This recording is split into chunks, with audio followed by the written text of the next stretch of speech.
100% गांभीर्य होतं. मी पुन्हा आपल्याला नम्रपणे सांगू इच्छितो, NDRF हे गृह मंत्रालयाच्या अंतर्गत येतं. विचारला गेलेला प्रश्न शेती खात्याला विचारला गेला होता. शेती खात्याच्या अधिकाऱ्यांनी त्याचं उत्तर दिलं. ते जर चुकलं असेल तर मान्य आहे, पण शिवराजजींनी लगेच माहिती घेतली की आपल्याकडे केंद्राकडे केंद्र सरकार म्हणून विनंती महाराष्ट्राची अधिकृतपणे आलेली आहे आणि हे त्यांनी कन्फर्म केलेलं आहे. त्यामुळे हा जो कम्युनिकेशन गॅपचा विषय हा कुठलाही गोंधळ नाही असं मला वाटतं. हनुमानजी, कुठलाही गोंधळ नाहीये, फक्त थोडासा कम्युनिकेशन गॅप झालाय असं भाजपचं म्हणणं आहे. नाही कविताजी, केंद्र सरकारनं स्पष्ट केलं होतं ज्यावेळेस अमित शहा साहेब विमानतळाच्या उद्घाटनाला आले होते, नंतर मोदी साहेब विमानतळाच्या उद्घाटनाला आले होते, अमित शहा साहेब लोणीला आले होते अहिल्यानगर जिल्ह्यामध्ये. दोघांनी सांगितलं होतं की केंद्राकडून अद्याप प्रस्ताव नाही. ते दोघं मुख्यमंत्री गृहमंत्री बोलत असताना अतिवृष्टी होऊन 2 महिने उलटून गेले होते.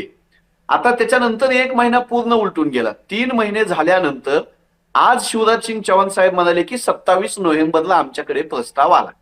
3 महिन्यापेक्षा जास्त कालावधी उलटून गेला. जवळपास 25 लाख हेक्टरवरची पिकं नाहीशी झाली. 1 लाख हेक्टरपेक्षा जास्त जमीन ही खरवडून गेली. इतकं मोठं डिझास्टर असताना तुम्ही केंद्राकडे प्रस्ताव द्यायला 3 महिन्यापेक्षा जास्त वेळ लावताय. आणि आता ज्यावेळेस संसदेमध्ये चंद्रपूरच्या खासदार काँग्रेस पक्षाच्या प्रतिभाताई धानोरकर, धाराशिवचे खासदार ओमराजे निंबाळकर यांनी प्रश्न विचारल्यानंतर केंद्रीय कृषी मंत्रालयाने अधिकृत संसदेच्या पटलावर ठेवलेलं उत्तरच आम्ही खरं मानू. आज काय बोलले देवेंद्र फडणवीस साहेब मीडियामध्ये, आज काय बोलले शिवराज सिंग चौहान साहेब मीडियामध्ये, ह्याला काडीचाही अर्थ राहत नाही.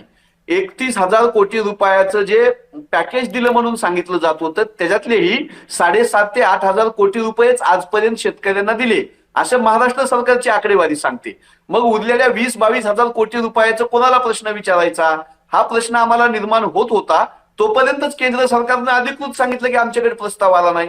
मला सांगा, हा खरीपाचा अख्खा हंगाम वाहून गेला होता. रब्बीची पेरणी करण्यासाठी शेतकऱ्याच्या हातावर पैसे नव्हते आणि अशा काळामध्ये जर प्रस्ताव द्यायला 3-3 महिने आपण लावतो आणि 31,000 कोटी स्वतः घोषित केलेल्या योजनेतल्या पैशाला फक्त 8-9 हजार कोटी रुपयामध्ये जर आम्ही हरताळ पासणार असू तर भारतीय जनता पक्षाची, केंद्र सरकारची, राज्यातल्या सरकारची नियत ही शेतकऱ्यांना मदत करण्याची नाही. हे स्पष्ट होण्यासाठी दुसरं काय उदाहरण द्यायचं अजून?